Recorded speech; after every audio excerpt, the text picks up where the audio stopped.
दोस्तों, यह कहानी है 4 युगों सतयुग, त्रेता युग, द्वापर युग और कलयुग के बीच हुए आपस में हुई लड़ाई और भगवान शिव के न्याय की रोचक कथा है। शुरू करने से पहले एक छोटा सा निवेदन, कृपया कमेंट में हर हर महादेव अवश्य लिखें। लेकिन क्या कभी आपने सोचा कि इन 4 युगों में से सबसे बड़ा कौन है? यह प्रश्न इतना सरल नहीं जितना प्रतीत होता है। एक समय की बात है, 4 युग एक साथ बैठे थे। तभी उनके बीच यह विवाद शुरू हो गया कि उनमें से सबसे बड़ा और सर्वश्रेष्ठ कौन है। बातों बातों में सतयुग ने गर्व भरे स्वर में कहा, हे भाइयों, तुम सभी मुझसे छोटे हो। मैं सृष्टि का प्रथम युग हूं, जिसकी आयु 1,00,000 वर्ष है। मेरे युग में मनुष्य देवताओं के समान थे। वे बलवान, पराक्रमी और धर्मनिष्ठ थे। भगवान विष्णु ने मेरे युग में नरसिंह, वराह और मत्स्य जैसे अवतार लिए। मेरे सामने तुम सब कैसे बराबरी कर सकते हो? त्रेता युग ने सतयुग की बात सुनकर भौहें चढ़ाई और बोला, सतयुग, तुम्हारी आयु अधिक हो सकती है, लेकिन श्रेष्ठता आयु से नहीं, गुणों से तय होती है। मेरे युग में भगवान श्री राम का अवतार हुआ, जिन्होंने मर्यादा का पाठ पढ़ाया। कुंभकर्ण और रावण जैसे योद्धा मेरे समय में हुए, जिनकी शक्ति का लोहा सारी सृष्टि ने माना। मैं ही सर्वश्रेष्ठ हूं। द्वापर युग चुप नहीं रहा। उसने गहरी सांस ली और कहा, तुम दोनों अपनी अपनी डींगें हाँक रहे हो, लेकिन मेरे युग को भूल रहे हो। मेरे समय में भगवान श्री कृष्ण जैसे 16 कलाओं से पूर्ण अवतार हुए, जिन्होंने सुदर्शन चक्र और गीता का ज्ञान दिया। अर्जुन, भीम, एकलव्य और भीष्म जैसे योद्धा मेरे युग में हुए। मेरे युग में बलराम जैसे शक्तिशाली व्यक्तित्व थे। मैं ही सबसे बड़ा हूं। अंत में कलयुग, जो सबसे छोटा और चंचल था, हंसते हुए बोला, तुम तीनों अपने अतीत के गौरव में खोए हो, लेकिन वास्तविकता को देखो। मेरा युग बुद्धि और तकनीक का युग है। मेरे समय में मनुष्य ने सुख सुविधाओं के लिए अनगिनत आविष्कार किए।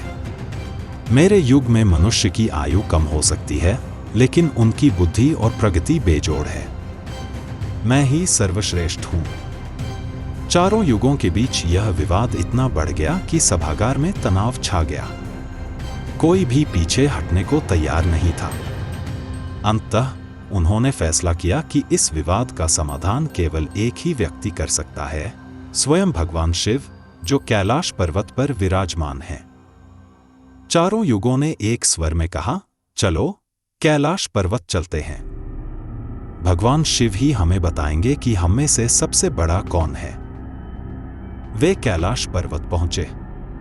वहां द्वारपाल नंदी ने उन्हें रोका, पर भगवान शिव के आदेश पर उन्हें उनके समक्ष लाया गया। भगवान शिव ने 4 युगों का स्वागत किया और उनके आने का कारण पूछा। चारों ने अपनी समस्या बताई और भगवान शिव से न्याय की गुहार लगाई। भगवान शिव ने कहा, ठीक है, मैं तुम्हारी परीक्षा लूंगा। उन्होंने कैलाश पर्वत की तलहटी में एक विशाल लोहे का परात रखा, जिसमें हजारों मन चावल थे। उन्होंने 4 युगों से कहा, अपने युग का एक व्यक्ति चुनो, जो इस चावल को पकाकर मेरे 500 गणों को भोजन कराए। सतयुग की परीक्षा। सतयुग ने एक बलशाली योद्धा को चुना। उसने भट्टी खोदी, लकड़ियां जलाईं, परात को एक हाथ से उठाकर भट्टी पर रखा, चावल पकाए और सभी गणों को भोजन कराया। कार्य पूरा कर वह लौट आया। त्रेता युग की परीक्षा। त्रेता युग ने भी एक शक्तिशाली योद्धा को भेजा। उसने भट्टी तैयार की, परात को दोनों हाथों से उठाकर रखा, चावल पकाए और गणों को भोजन कराया। द्वापर युग की परीक्षा। द्वापर युग ने भीम जैसे बलवान व्यक्ति को चुना। उसने भी भट्टी बनाई, परात को कठिनाई से उठाया, चावल पकाए और गणों को भोजन कराया। कलयुग की परीक्षा। कलयुग ने एक बुद्धिमान व्यक्ति को चुना। उसने परात को हिलाए बिना उसके नीचे भट्टी खोदी, लकड़ियां जलाईं, चावल पकाए और गणों से ही चावल परोसने को कहा। इस तरह उसने बिना परात उठाए कार्य पूरा किया। चारों युगों की परीक्षा देखकर भगवान शिव गहन चिंतन में डूब गए। माता पार्वती ने कहा, हे महादेव, यदि आप निर्णय नहीं करेंगे तो काल चक्र रुक जाएगा। कृपया न्याय करें। सभी देवता भी भगवान शिव से निर्णय की प्रार्थना करने लगे। भगवान शिव ने कहा, मैंने चारों युगों की परीक्षा देखी। सतयुग, त्रेता युग और द्वापर युग ने अपनी शारीरिक शक्ति का प्रदर्शन किया, लेकिन कलयुग ने बुद्धि का। उसने परात न उठाकर भी कार्य पूरा किया। यह बुद्धि का युग है, जहां मनुष्य अपनी शक्ति से नहीं बल्कि अपने दिमाग से बड़े बड़े कार्य करेगा।